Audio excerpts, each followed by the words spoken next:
real ghetto bitch. Real Atlanta shit, the fuck, big back bitch. We the motherfucking Atlanta. I'm shitting on all these bitches. These bitches can't motherfucking touch me. Big girls, they touch all that shit, and that's just that on that. I'm on a whole nother level. I've been in my bag and I keep getting better. I'm getting richer, that ass getting thicker. My diamonds, they keep getting wetter. What is up, YouTube? It's your favorite girl, and I'm back at it again with another video. If you're new to my channel, my name is Rena Mo, and a lot of people call me Mo. I prefer you all just to call me Rena Mo. Don't call me Rena. You don't have to. No, I'm just playing.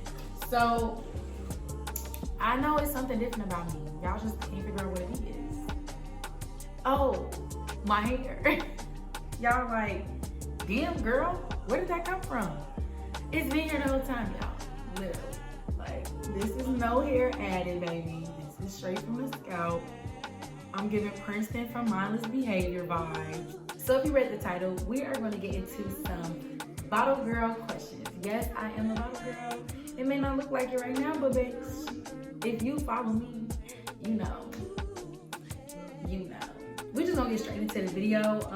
I'm actually doing a Taco Tuesday.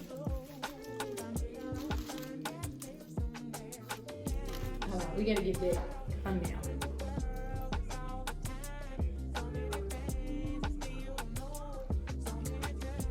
So yeah, I took a poll on my Instagram and I typed in like, what are some questions that y'all would want to know about bottle girls, like how to be a bottle girl, like, you know, whatever. And surprisingly, I got a nice amount of responses, and I also get a lot of responses on questions on a daily, like just asking me general questions on like what's the process of being a bottle girl. So I decided to go ahead and make a Q&A and just let y'all know straight up what's the tea, okay?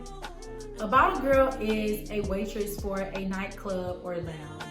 Basically, the responsibilities are good customer service, bringing out the bottles, or taking food orders, taking drink orders from the bar, running food, running drinks from the bar to your table, and just you're a waitress, but for a club. Literally, you're a waitress for a club. If they sell food, you're gonna take the orders for the food. If they sell drinks at the bar, you're gonna take those orders too. If they want a bottle, boom, there you go, bottle girl.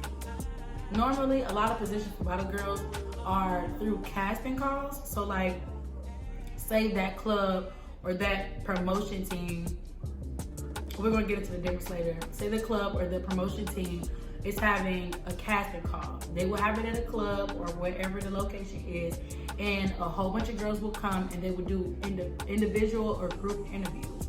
I personally don't like casting calls, and the jobs that I've got being a bottle girl were not through casting calls, because I feel like casting calls are not, it's not personal. Like for an interview, for a job, it's you and the employer. Bottle casting calls is just you and a whole bunch of girls. And to me, especially when it's dudes involved, it's who look better. And Houston is very colorless when it comes to bottle girls. But yeah, let's do a casting call. Or you could DM the club on IG and ask them if they're hiring. Or I would just say go up there and see if they're hiring. Like, that's what I did. I went to a lot of places, dropped off my resume. I don't know if resumes is a good look to being a bottle girl. I don't know what it is, but a lot of people was just like, looked at me weird when I would give them a resume. But it's like, it's a job. You know, that's just me. But I would just go up there and talk to the manager, ask them like, what's the tea? Like, are you hiring? I can start tomorrow. Sometimes they will say, can you start now? Like, y'all better be ready. Like, don't go there and have something to do in the next hour. Like, no. Go when you're free, because sometimes they'll be like, yeah, we are hiring. Can you start right now? Can we train you right now? We need somebody for Friday. Like, they will do that. I'm finna give y'all the real tea. The different type of bottle girls are, you can either be a bottle girl for a promotion group, or you can be a bottle girl for the club. So, me personally, I work for a promotion group. My promotion group, how we do things is, wherever my promoter goes, that's where I go. If she wants to work here today, that's where I'm gonna go. If she wants to work there tomorrow, that's where I'm gonna go. But when you work for a club, you work for that club. A lot of bottle girls like promotion groups because it's more money involved in promotion groups, because Promoters are the ones who bring the crowd out. Clubs hire promoters to bring the crowd out. So honestly, personally, I worked for both. My first job, I worked for a club. The second job that I currently work at now, I work for a promoter. I make way more money working with a promoter, way more. Because the club might not be popping tonight, but the promoter is going to bring, you know what I'm saying? The club might not always have a promoter that night. So the nights that the promoter is there, you don't only want to be working one night when it's going to always be lit. That's not good enough. It's not going to work. You want to work where it's something always being promoted, something always being exposed, something's always being, you know what I'm saying? So you can start off at a smaller club to get your feet wet like I did, but I suggest to work for a promoter. It's going to be hard trying to work for a promoter because so many girls are hip to where the real money is at. And yeah, unless you work for a popping club, like some clubs in Houston are always lit. Like it could be a Wednesday and it's gonna be lit and you're gonna make you some good money. You know what I'm saying? So you just have to go where the money is at. That's basically what it is. Some pros to being a bottle girl, for me personally, I would say the money, of course. Like, I like the cute little outfit, the networking.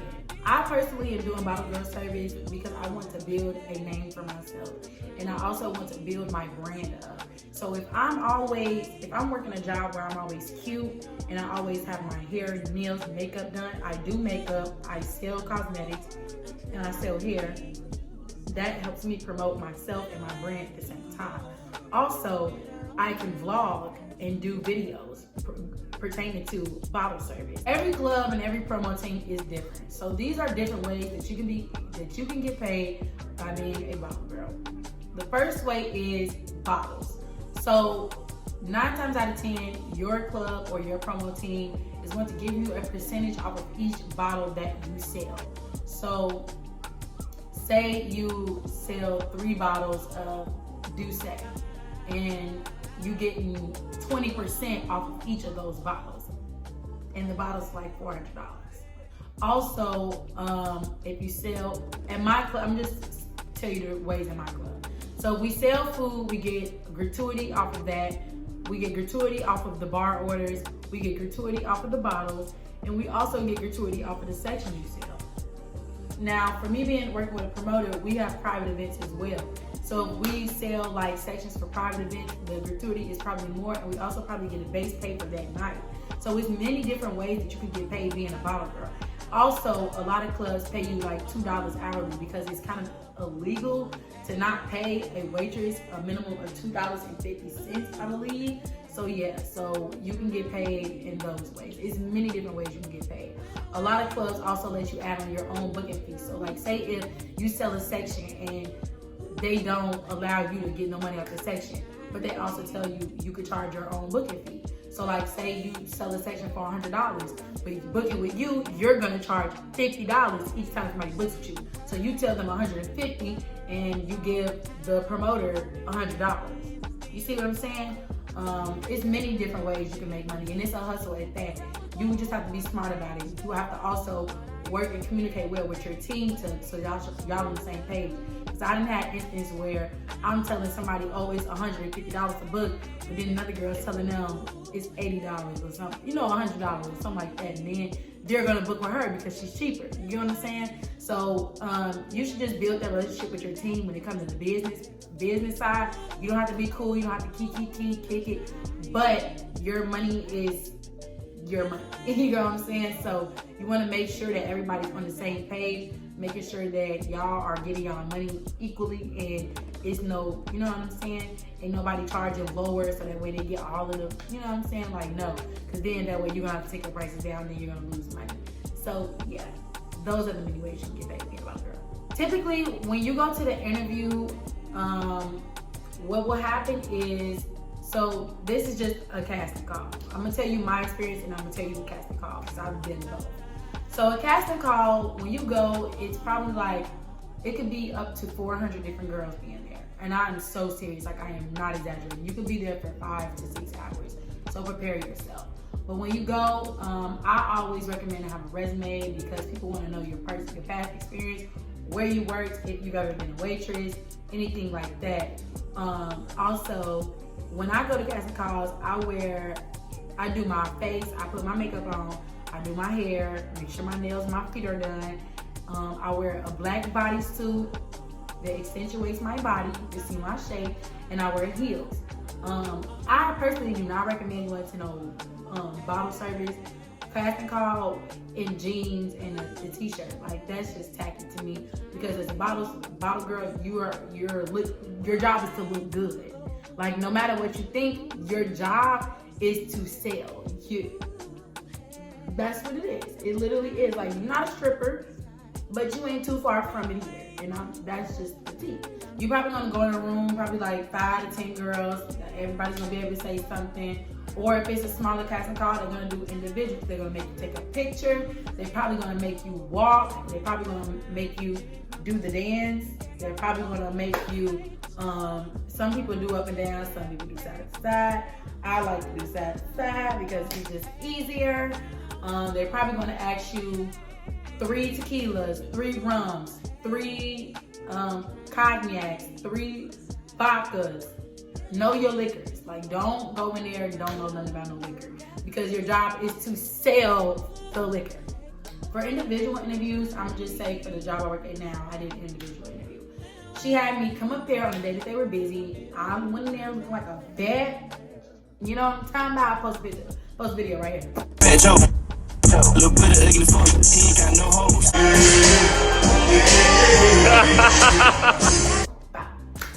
And she asked me personal questions, literally like, why do you want to work here? What is your motive? Like, what can you gain from this? What can you bring to the table? You know what I'm saying? She asked me personal questions. Why do you want to be a part of the team? What can you bring to the table? How long have you been in this city? Because booking a section is how you get your money. If you cannot book a section, baby, you might not be on the schedule and you might get fired. And I'm just gonna be honest. You cannot be a bottle girl and not be social.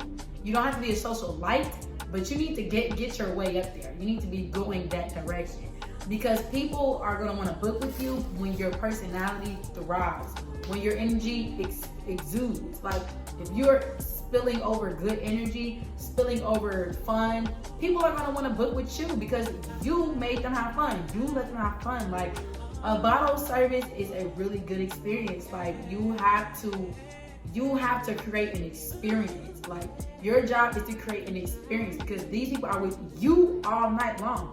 It's not just a waiting in. No, it's an experience. And usually when people are spending bread, they're out of town. So when they come back, boom, you already got your people. You know what I'm saying? You have to build those relationships. So you got to be able to book, period. So yeah, that's how my interview went, and I got hired on the spot, period. Casting calls, never got hired for a casting call. Both of my interviews I did individually, I got hired on the spot. Because when people can sit down and talk to you, they realize I'm a real ass bitch. Duh. Some cons to being a bottle girl is that sometimes you just don't want to party. Like, you just don't. Like, sometimes you're like, oh my God, I'm not trying to go. I don't want nobody offering me no drink. Because if you turn down drinks, then people gonna take your vibe off. You get some people that just don't want to tip. Like, you have a really good customer service and they just will not tip you. Like, but some people be broke, y'all. Like, some people really be broke and only be going out to, you know, do this, and can't tip. So, like, if people don't tip, don't get offended. But if you know your customer service is good, ask them, are you tipping? Some other cons can be just like the cattiness from the job. Like, you work with a bunch of girls, y'all all pretty, y'all all trying to get your money. Somebody got a problem with somebody, like, it's exhausting. Some more cons is like, I ain't gonna lie, for me, it's when I see a fine ass nigga, I ain't gonna lie. If I see a fine ass nigga and I'm at work, I be, damn, I'm trying to go over there and holler at him, but I can't, I'm working, shit. Another con is the outfits. Like, sometimes you don't want to wear that shit. Like, sometimes you want to just go wear leggings and t-shirt. Some jobs let you do that, but my job, they don't play that. we're gonna look, our name holds the high standard.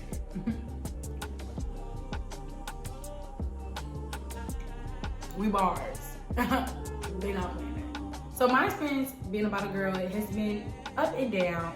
For the most part, I would say it's been good. Starting off, it was so rocky.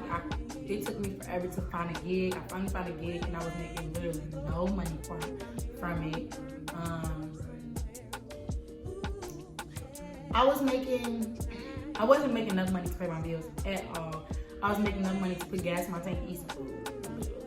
And that's because I was working at a club that just was not getting no traction. Also, the owners from the club, I guess nobody really liked them. That's word around town, but like, it just affected me. So I would say be careful with that. Know who you're working for. Like, I'm telling y'all, they come to black people, y'all know. If you know, so you gotta know the tea. You gotta know who you're working for and what they used to do, what they do now, and yeah, because you don't want to be caught up in no crossfire. So yeah, that's key. And then once I got this gig that I'm working at now, I've been extremely blessed. I literally sat and prayed to work for a team full of boss bitches. Literally, like, I prayed for that. And God literally blessed me with that. So if you follow me on Instagram, you'll know exactly who I work for. So I love my experience. It does get crazy. I tell y'all, like, be careful with club fights. Like, last week, 2 of my sections was fighting each other, y'all. I was just like, I was so overwhelmed. Everybody was looking at me like, these your sections, what's going on? Why they fight each other?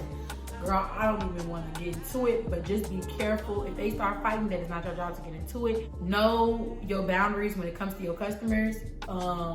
You know what I'm saying? Sometimes you work with a girl and her man will be looking at you, the girl get mad, and then now they don't want to tip you. But just know, like, when you speak to a couple, speak mostly to the woman. If you're a woman, speak mostly to the woman. Look at the guy occasionally to let him know that you are here to serve him as well. But talk to the woman. That's how I avoid problems. Because you already half naked. Your things is sitting, your face is big, your hair laid. My booty is juicy, honey. So I don't like to give nobody no problems when it comes to stuff like that. So yeah, that will happen, but just, you know, keep it classy, keep it cute. Don't argue with nobody. Don't argue with nobody. I'm giving y'all my experience plus some tips. Also, from my personal experience, I like it. On a scale from 1 to 10, I give it a 7.5 because the money could just be much better. It's not bad at all, but it could be so much better. Like, for a bottle girl, a weekend, if you work probably 2 to 3 days, I'm not even gonna say 300, $500 to $2,000. That's what you should be making. $500 to $2,000. If you work all week, maybe you should be walking away with $3,000 because the gratuity and the tips add up. I would try to find somewhere that does brunch because early in the morning people are feeling good. The sun is out. The food is good. The drinks is good. The vibes is good. They thinking about what they're gonna do after. The money is still early, so that's the tea. Sunday fun day, baby. I hope y'all enjoyed that Q&A. I hope I answered some questions. If you have more questions, just comment them down below in the comment section. Let me know what's tea. Let me know how I did. Thumbs up this video. Let's get this video to 150 likes. Subscribe to my channel. I love y'all so much. And bye.